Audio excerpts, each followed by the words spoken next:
एक बार की बात है। एक गुरु और शिष्य जंगल के रास्ते से कहीं जा रहे थे तो रास्ते में शाम होने लगी और उनको प्यास लगी तो पास में एक गांव आया और जैसे ही वो गांव में पहुंचे तो देखा कि एक झोपड़ी थी। वो झोपड़ी की तरफ गए और उन्होंने आवाज लगाई। तभी एक आदमी और उनकी पत्नी साथ ही साथ उनके 3 बच्चे भी आए जो फटे पुराने कपड़े पहने हुए थे। गुरु ये सब दृश्य देख रहे थे कि इतना बड़ा खेत है, इन्होंने फसल इसमें नहीं लगाई हुई है। तो गुरु ने सबसे पहले तो पानी के लिए आग्रह किया कि हमें पानी मिल सकता है। तो उन्होंने गुरु और शिष्य को पानी पिलाया।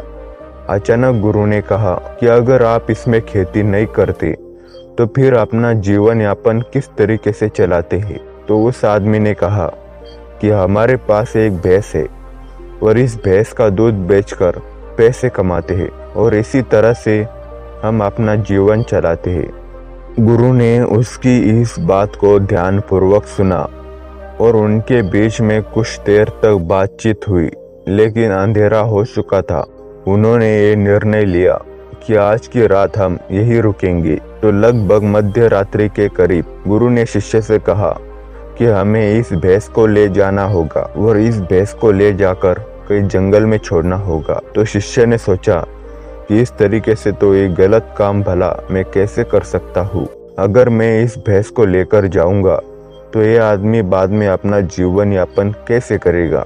लेकिन गुरु का आदेश था, उसको करना पड़ा। वो अपने गुरु के साथ चला गया और आधी रात को गुरु और शिष्य निकल लिए, लेकिन भैंस को भी अपने साथ ले आए और बहुत दूर छोड़ दिया ताकि वहां से भैंस वापस अपने गांव में ना आ सके।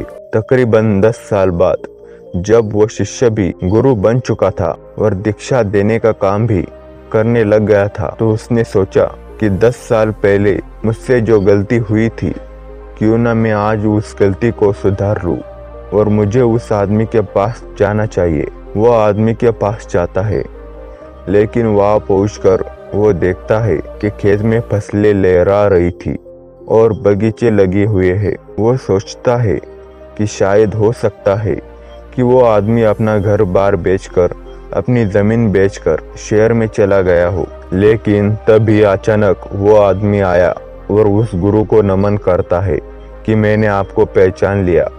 बरसों पहले आप और आपके गुरु साथ आए थे, लेकिन उस दिन रात को अचानक पता नहीं क्या हुआ कि हमारी भैंस हमें छोड़कर चली गई और अब हमें कोई दूसरा काम करना था जिससे हमारा जीवन पुनः सुचारू रूप से चल सके। लेकिन हमारे पास कोई विकल्प था तो नहीं, तो मैं जंगल से लकड़ियां काट के लाता था और उसी में जीवन यापन करता था। मैंने बहुत मेहनत की, आम के बगीचे लगाए।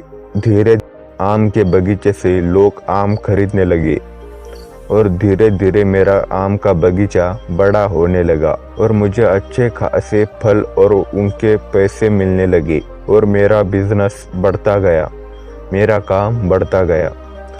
अंततः यह जो आप देख रहे वो 10 साल की मेहनत का नतीजा है। तो कहानी से हमें ये शिक्षा मिलती है कि आपके जीवन में भी कोई ऐसी भैंस है क्या जिसको आप नहीं छोड़ना चाहते और सिर्फ उसी से आप कमाई करना चाहते हो। जैसे कि उस आदमी को नहीं पता था कि उसके अंदर टैलेंट है, उसके अंदर इतनी क्षमता है, लेकिन गुरु ने उसका भाग्य बदल दिया।